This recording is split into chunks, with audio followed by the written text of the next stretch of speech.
Saint Nicolas et la naissance du Père Noël, un récit sur la générosité. Quand l'année approche de sa fin et que les nuits invitent au silence, en de nombreux lieux, le froid recouvre la terre. Ailleurs, l'été embrase l'air, mais partout, Noël réveille la même attente, celle d'un vieil homme à la barbe blanche, qui voyage dans l'imaginaire déposant des cadeaux en silence. Avant de devenir un personnage légendaire, le Père Noël fut une personne bien réelle.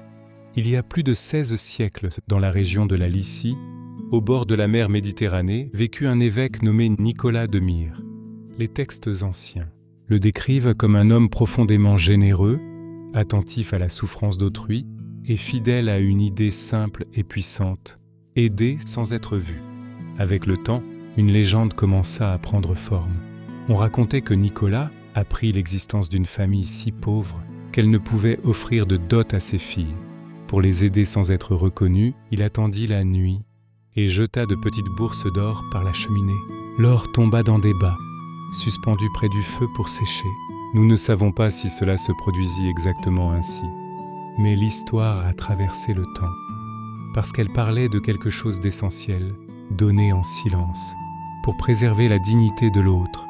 Des siècles plus tard, la mémoire de Saint Nicolas voyagea à travers l'Europe. Dans le Nord, notamment aux Pays-Bas, sa figure se transforma en Sinterklaas, un visiteur de l'hiver qui revenait chaque année avec des cadeaux pour les enfants. Avec les immigrants européens, la tradition traversa l'océan, vers l'Amérique. Avec le temps, sa figure se rapprocha de la nuit de Noël. Non par hasard, mais parce qu'elle partageait le même cœur, le geste de donner la lumière offerte en silence et l'idée que tout véritable don naît de l'amour de l'autre. Ainsi, l'ancienne histoire de Saint Nicolas trouva en Noël son lieu naturel, non pour en remplacer le sens, mais pour l'accompagner. Là, avec le passage du temps, le nom changea, le vêtement changea, et l'histoire se remplit de nouveaux symboles. Apparurent le traîneau, les rennes, le rire bienveillant, et la maison du Nord. Ainsi naquit le Père Noël, non comme un mythe vide, mais comme une idée.